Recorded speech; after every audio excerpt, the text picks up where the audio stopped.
Welcome to BigCountryPreps.com. I'm Evan Wren, and this is the Countdown to Two-A-Days series, our daily look at an area football team and the key questions we're going to be answering about that team and our August 17th preseason preview here at Big Country Preps. I'm here with my partner, Dan Youngblood, and tonight, Dan, we're talking about the Coahoma Bulldogs. Yeah, and you look at this Coahoma team this year, they went 3-7 last year, lost 11 of their 26 lettermen, so 15 guys back, 6 starters on each side. I think the one thing when you look at this team, the thing that kind of jumps out at you is that they're in one of the tougher districts in this region in Class 3A D2. That's a very kind way of putting it. And that makes why don't we just say the truth? They're in a brutal district. It's brutal. Very much so. It's a very brutal district. You talk about a team in Lubbock Roosevelt last year, just had a monster season. Went played 15 games, won 14 of those. Idalou, Abernathy, all very good. Stanton was their 4th place team and made it 2 rounds deep. This is a very, very difficult district and will be again this year. I think Coahoma will be a little stronger than they were last year. They lost some key players, but I think they brought back some guys that got some really valuable experience. So I think they will be stronger. But if you're being just realistic, they're probably playing for that 4th playoff spot this year in that district. I think 90% of 3A teams would be. In that district, I think 90%, and that's what you've got to, put in perspective for Coahoma.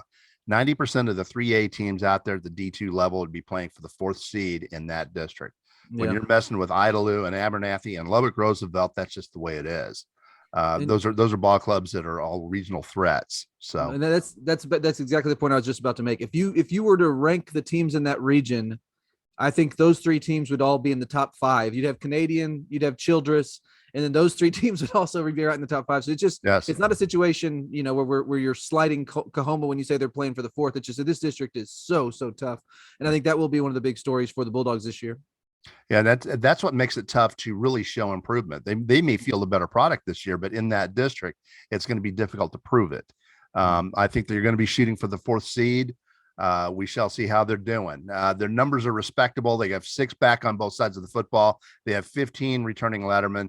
It could be a lot worse than that. Yeah, and they got some kids back that really kind of emerged as playmakers for them last year. Obviously, they lose Bryson Kirby, who's been so good from that running back spot the last 3 years. But Billy Bailey at quarterback and at receiver, he was kind of a hybrid guy, did some really nice things for them last year as a sophomore. Jaden Vineyard, as just a freshman last year, kind of emerged as an explosive back, over 10 yards per carry for him out of that running back role. As kind of a change of pace guy. And they got several others around there, some kind of skill guys that I think have an opportunity to have some big season. Austin Perkins being one, another junior. The big thing for them is just going to be what we talked about is you're going to have to play a really, really difficult district slate.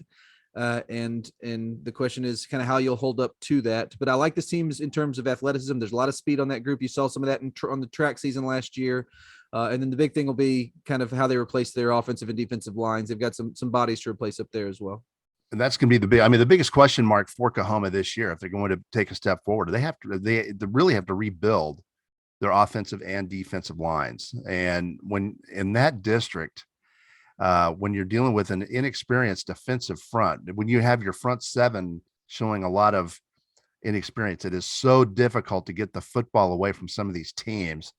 Even you can throw Stanton in that group too. Stanton runs the football very well. It's going to be a real challenge for Coahoma. And I think that's going to be the make or break deal for them. How well they can improve that front 7 or rebuild that front 7 defensively. And we'll just see. That's going to be the biggest key. They'll get as far as that defensive front 7 can take them. Yeah. And like we said, they're going to be doing it against a tough schedule, particularly in district and non-district. I think they'll have some opportunities to build a little bit of confidence and get a few wins. They open on August 25th with their annual matchup with rival Forsan at Big Spring. That'll be a nice matchup for them. And then they play Sonora at home on September 2nd, followed by road dates at Kermit and Colorado City. And they close out their non-district slate on September 23rd with a home game against Merkel. All right. And district play opens on the 7th following that open date. They host the newcomer to the district, Littlefield, on the 7th. Then they travel to Idalou. They host Stanton. They travel to Lubbock Roosevelt on the 28th. And then they close the regular season on the 4th at home against Abernathy. If you're talking about key ball games, I see 2 of them. I think Littlefield's going to be battling for that 4th spot. Stanton's going to be battling for it, and so's Coahoma. Those 2 games there, that home opener, district home opener against Littlefield is going to be a big one.